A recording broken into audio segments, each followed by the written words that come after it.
Hello friends, VS academy में आप लोगों का स्वागत है। तो आइए आज हम पढ़ेंगे इस वीडियो में आयत के बारे में, जिसे हम इंग्लिश में क्या बोलते हैं, रेक्टेंगल बोलते हैं। उसके बारे में हम पढ़ेंगे कि आयत होता क्या है, आयत का परिमाप कैसे निकालते हैं और आयत का क्षेत्रफल कैसे निकालते हैं। तो आइए जानते हैं आयत के बारे में। आयत क्या पढ़ना है आज? आयत।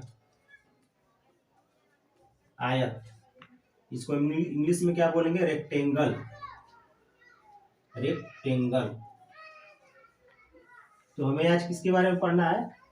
आयत के बारे में पढ़ना है। आयत की होता क्या है, पहले इसके बारे में जान लीजिए कि जैसे हम वर्ग के बारे में बताए थे कि वर्ग एक चतुर्भुज है, उसी तरह आयत भी एक क्या है? चतुर्भुज है।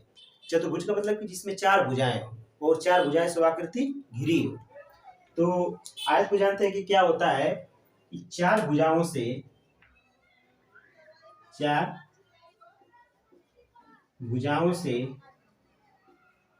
घिरी हुई,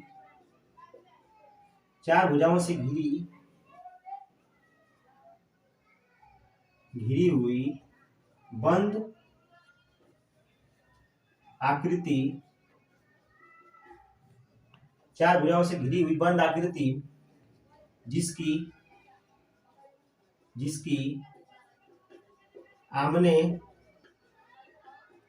आमने सामने की भुजाएं बराबर हो तथा प्रत्येक कोण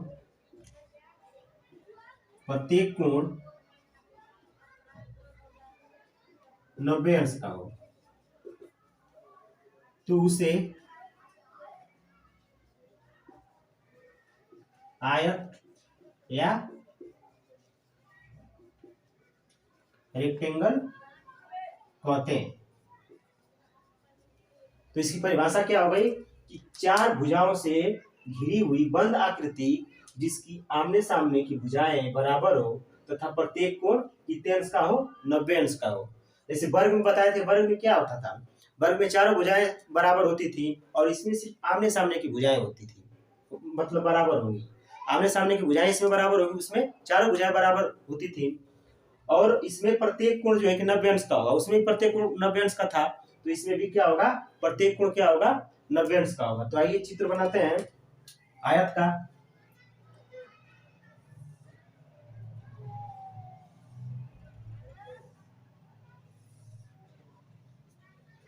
आयत का चित्र हो गया।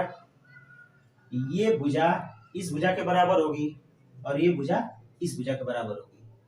नाम रख देते हैं ए, बी, सी और डी। तो ए बी भुजा किसके बराबर है? सी डी के बराबर है। और जो है कि ए सी भुजा बी डी के बराबर है। और इसमें क्या है? प्रत्येक कोण कितने अंश का होगा? 90 अंश का होगा। प्रत्येक कोण इसमें 90 अंश का होगा। ये 90 अंश का होगा।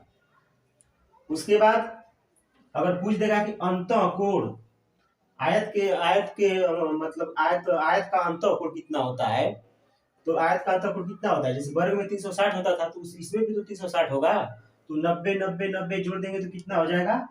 360 अंश। तो आयत का अंतः कोण कितना हो गया? 360 अंश हो गया। उसके बाद इसमें दो विकर्ण होते हैं, एक ये विकर्ण हो गया और एक ये विकर्ण हो गया। तो एडी विकर्ण और ये बीडी विकर्ण या सीडी विकर्ण कह सकते हैं। अब इसके विशेषता के बारे में जानते हैं। विशेषता क्या है? विशेषता, तो विशेषता में क्या होता है कि अब देखिए,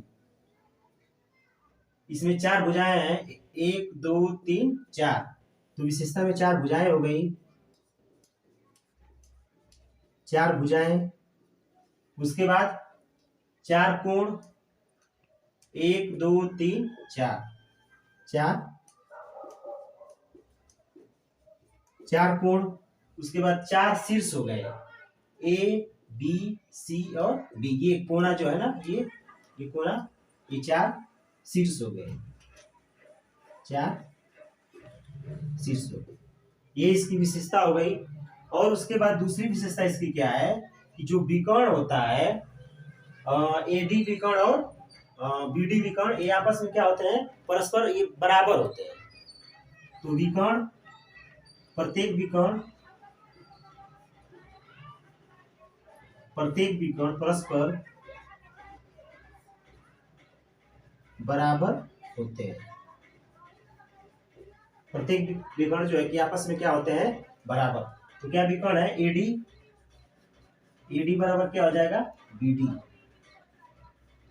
ये बीडी दो भागों में बांट रहा है ना, एडी और ये बीडी में। तो ये जो भाग होगा ये आपस में क्या होगा, चार भाग में बढ़ रहा है, तो ये चार भाग आपस में क्या होगा, ये समान होगा। अगर ये 4 सेंटीमीटर का है तो ये भी 4 का होगा, ये भी 4 का और ये भी 4 का। तो आपस में जो इसके विकर्ण होते हैं वो आपस में विकर्ण दोनों बराबर होते हैं, और जो भाग होता है 4 भाग, ये भी भाग आपस में बराबर होते हैं। नेक्स्ट इसमें देखते हैं,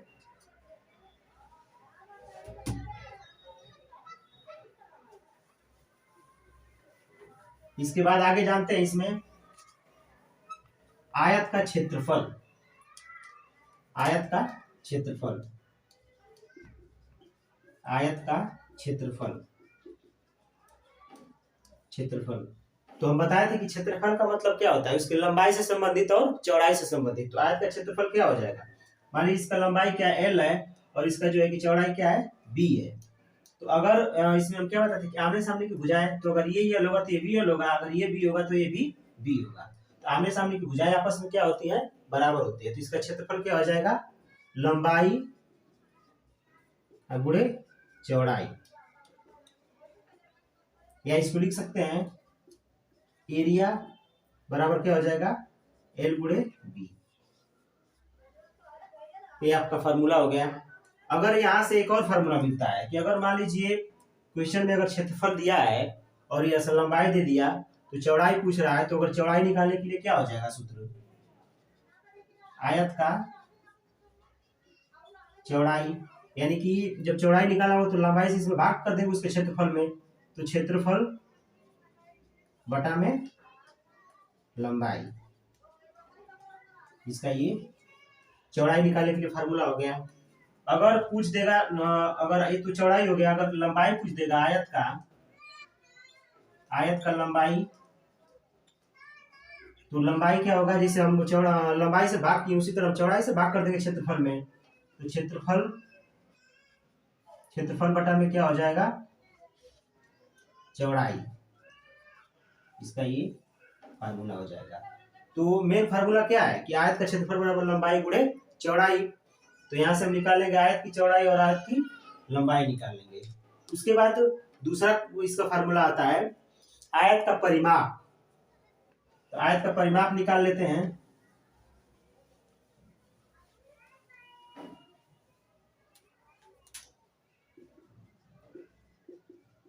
आयत का परिमाप, तो परिमाप का मतलब कि पूरी इसकी माप, लंबाई हो चौड़ाई हो, जितनी इसकी जो है कि लंबाई चौड़ाई हो, उसका पूरा पूरा का क्या होगा, परिमाप का मतलब कि उसका पूरा माप। तो पूरा माप निकालने के लिए हम क्या करते हैं, इसको भी जोड़ेंगे, इसको भी जोड़ेंगे, इसको भी जोड़ेंगे, इसको भी जोड़ेंगे। तो एल प्लस बी प्लस ये एल प्लस ये बी जोड़ देंगे, तो एल एल 2L और प्लस यहाँ से बी बी 2B, तो 2 कॉमन कर देंगे तो एल प्लस बी मिलेगा। चूंकि 2 कोष्टक में एल क्या है, लंबाई है, और ये बी क्या है, चौड़ाई है। तो परिमाप क्या हो जाएगा, आयत का परिमाप क्या हो गया, 2 कोष्टक में लंबाई धन चौड़ाई। ये हमारा जो है कि फार्मूला हो गया आयत का परिमाप। अगर यहाँ से लंबाई चौड़ाई निकालना होगा, मान लीजिए आयत का परिमाप से अगर लंबाई और चौड़ाई निकालना होगा, तो अगर लंबाई निकालना होगा तो ये 2 पक्षांतर में होगा, तो परिमाप बटा में 2। उसके बाद क्या पूछ रहा है, लंबाई, और ये लंबाई पूछ रहा है तो फिर चौड़ाई की इधर क्या हो जाएगा, माइनस हो जाएगा, तो माइनस चौड़ाई, यहां से ये निकलेगा। उसी तरह चौड़ाई पूछेगा तो परिमाप बटा में 2 और माइनस लंबाई, ये यहां से हम निकाल सकते हैं। अब आयत का विकर्ण, आयत का विकर्ण क्या होता है, विकर्ण के बारे में जान लेते हैं। विकर्ण का फार्मूला तीसरा आता है आयत का विकर्ण।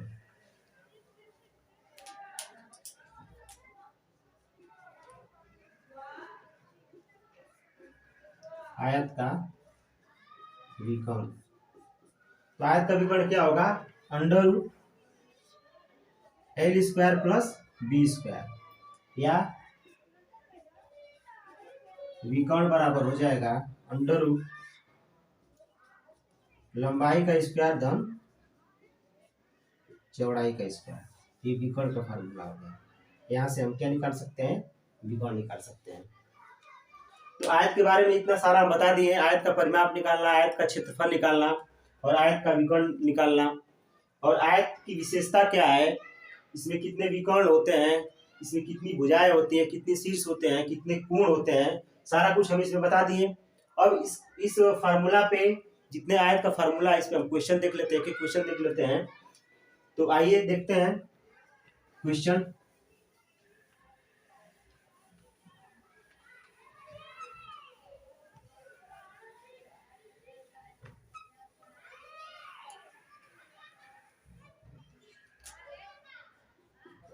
एक आयत बना लेते हैं। ये हो गया आयत का चित्र, ए बी सी डी। मान लीजिए आयत की लंबाई दे दिया 10 सेंटीमीटर और चौड़ाई दे दिया 5 सेंटीमीटर। तो क्या क्या पूछ रहा है, मान लीजिए क्षेत्रफल निकालना, परिमाप निकालना, फिर विकर्ण निकालना।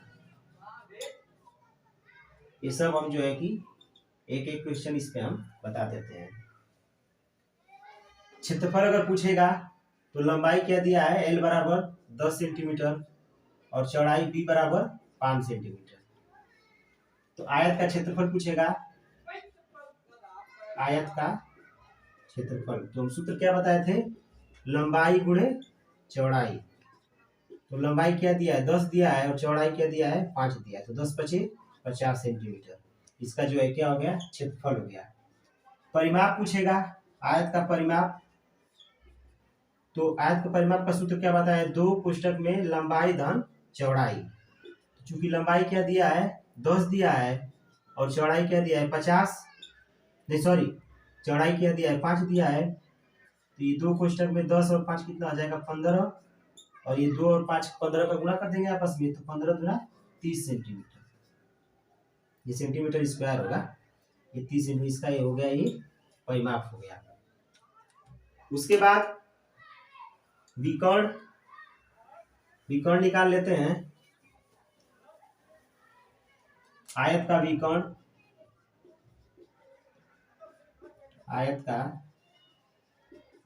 क्या फार्मूला बताए थे, under root L square plus B square, यानी कि अंडर रूट में लंबाई का स्क्वायर प्लस चौड़ाई का स्क्वायर। तो चूंकि लंबाई क्या दिया है 10, तो 10 का स्क्वायर हो जाएगा और चौड़ाई क्या दिया है 5। तो 10 दाव में 100 और ये 5 पचे 25, अंडर रूट में हो जाएगा 125।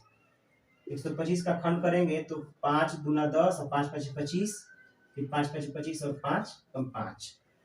इसको लिख सकते हैं 5 गुणे 5 गुणे 5। ये जोड़ा करके एक 5 निकल जाएगा, तो 5 कड़ी में 5। ये हो जाएगा हमारा क्या, आयत का विकर्ण हो गया। तो विकर्ण यही है ना, ए डी और यहाँ से बी डी। तो विकर्ण निकालने के लिए ये फार्मूला हम यूज करेंगे। आज के लिए इतना ही, धन्यवाद।